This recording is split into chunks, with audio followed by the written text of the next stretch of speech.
What's up, ladies and gentlemen? How are you all doing? My name is Wingsaber, and today we're back with some more Heroes of the Storm for you guys. Now, I know I said I wasn't sure if I was going to be doing more heroes after the recent HGC update. However, I feel like even though there won't really be much of a competitive scene for Heroes of the Storm, even the casual players or even, the semi-competitive players who still want to do it as a hobby, I owe to you guys to bring you guys more videos. So, we're going to be talking today about Imperius. Now, I've seen a lot of people try to build Imperius over the few days, and they've kind of just been trying a lot of things. Now, I'm going to share to you guys what I think my opinion on not only Imperius, but his best build is. Okay, so in order to know how to build Imperius, you have to realize what kind of role he brings to the team. People have tried to play him in solo lane, which I guess makes sense because he can have some sustain and he can have a decent amount of wave clear, as well as 1v1ing potential isn't too bad, but I do really feel like he is a main tank. I don't feel like he is a solo lane because his wave clear is very, very weak. Now, because he's a main tank, we're going to need to be focusing on crowd control and such like that and survivability. So the first talent we're going to take here is Consuming Flame. And what this does, let me try to set this to 20 so we can just go through it.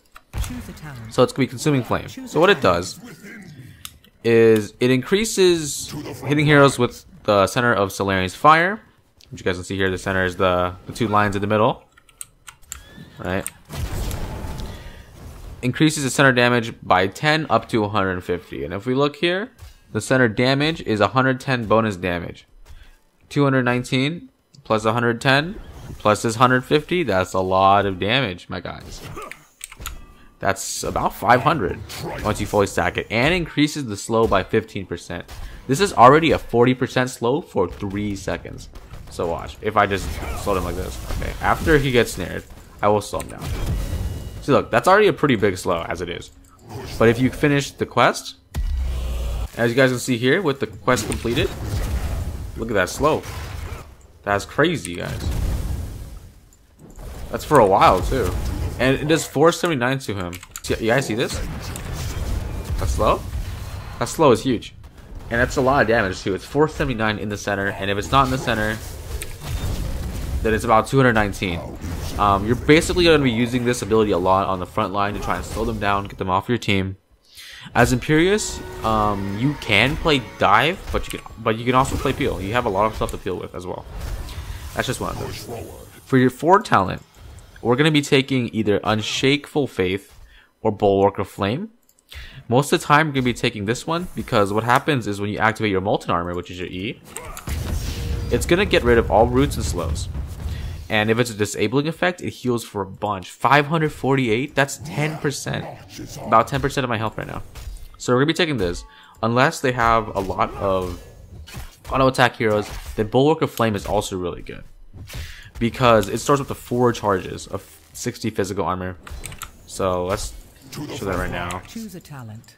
So I hit him with this. And then Artis hopefully hits me.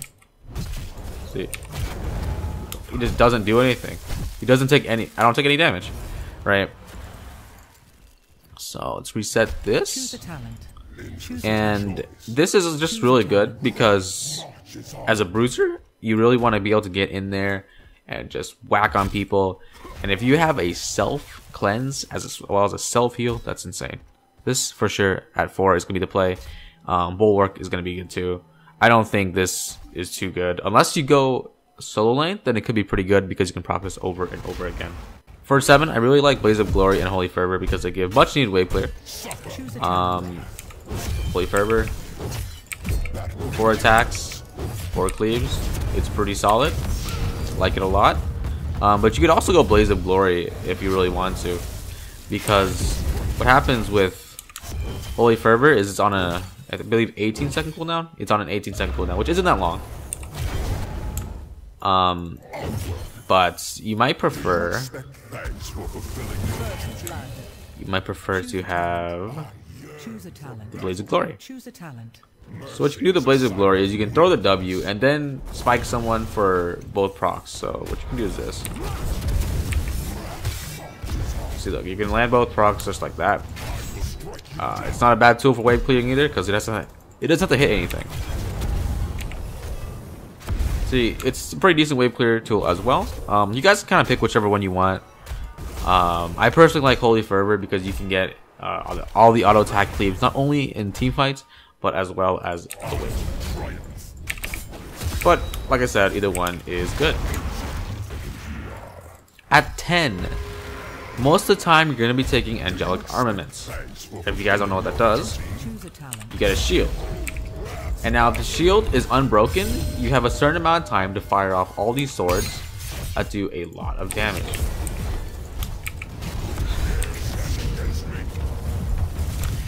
However, if the shield is broken, you don't get to fire the swords. But even if you don't get to fire the swords, that was a humongous shield that they just put all the damage into. So either way, it's going to be good. It's also on a 60-second cooldown, which I think is kind of low for this ability. This is going to be what you take about, I say 90% of the time. The other 10% of the time, you can take Wrath of the Angelius if you have 2 tanks, I believe. Also, if they have like a big front line, this won't work out too well for you. So Wrath of the Angelius is really going to be for displacing, not really tanks too much because they won't really die that easily, but supports and too many damage dealers out of line. So if you guys don't know what it does, I'll show you right now. Choose a talent. Choose a talent. Wrath of the Angelius is kind of like Johanna's Falling Sword. You just use it, right? And then you drag them back. Now this is a very powerful displacement, and displacement in MOBAs is incredibly strong, especially in HotS. So you can use this if you really want to, but it's an 80-second cooldown, so it's definitely a bigger risk to use, especially if you miss it, then it's a disaster, right? If you miss it, then there's no value. Your Angelic Armaments always has value because it's a shield. You can miss the swords and no big deal. Alright, now for 13. We're going to be taking Divine Rage. Now what Divine Rage does is striking an enemy hero with Molten Armor reduces his cooldown by 0.25 seconds. So let's just use it willy-nilly right here. Okay.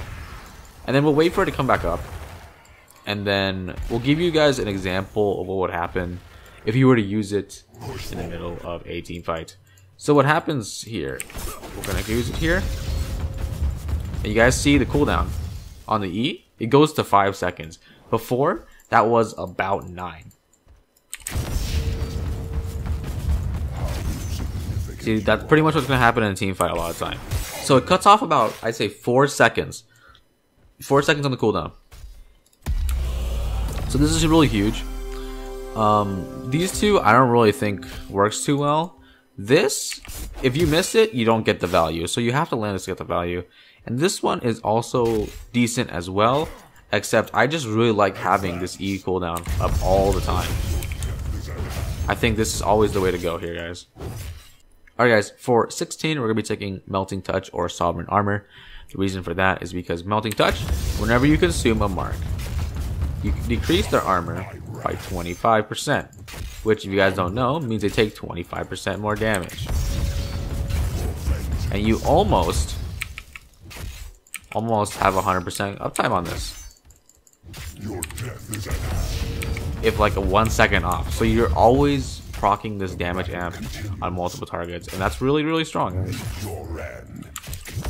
Your second option here would be to grant 50 armor for 2.5 seconds. And this is not by consuming brand either. It's just by doing anything. Alright, so we'll reset right quick. Choose a talent. Choose a talent. Choose a talent. See, it's just, I don't need to hit anything. And it's just 50 armor. 50 armor. Less time, but there will always be a certain safety factor, I believe, in that talent. Where you're pretty much, you can't die. You pretty much cannot die while your Molten Armor is running, because not only is it reducing cooldown, but it's also disabling any kind of CC as well as granting you armor, or in the other case, Melting Touch, you amplify your whole team's damage by 25% on a bunch of targets. So that's really big. And for 20, I believe Heavenly Host is actually really good. But this is also very good.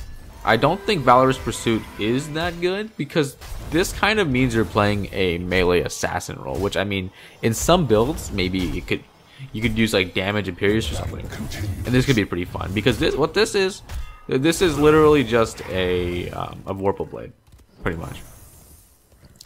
Now, Impervious, activate to become unstoppable and gain 25 spell armor for 2 seconds, hitting heroes with center of Solarian's Fire, which is your W. Reduces this by 5 seconds, so it's going to be a lot lower than 75 seconds. This is really powerful. If you're playing against double mages, you can definitely run this. This is very powerful against Chomi. You can just unstoppable out of her corner loop, but for kind of like an all-around purpose, I think Heavenly Host is super good. So what it does is basically it gives your whole team a Storm Shield, right? That's huge. And not only that, but they get one sword that you can fire off as well. You guys read the ability here. Allied heroes gain a weaponized shield. If the shield lasts the full duration, fire sword at it. Nearest enemy hero dealing 332 damage, which is a decent amount of damage, especially when you consider that you can have this on multiple heroes. You could have this on 5 heroes, so that's an extra 1500 damage that you could be having, or I guess 1200. You guys see what I mean, by the way, of the celestial charge being really weird to hit.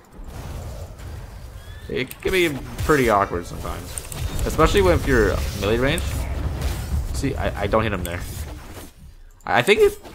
Okay, yeah, that's the case. So the Q range is actually adjustable. So where your mouse cursor is where it's gonna land. That's why it was missing him. Say if I put my mouse over here, the hitbox is gonna be over here. But if I put it on this, it'll be on that. All right, guys. That's going to be it for today's video. Let me know what you guys think about Imperius in the comments below. Is he cool? What do you guys think? How cool are his skins? Whatever. Is he even good? I think he's pretty fun. I think he's a very decent hero, but he's not insane by any means. So that's going to be it for me today, guys. Wingsaber out.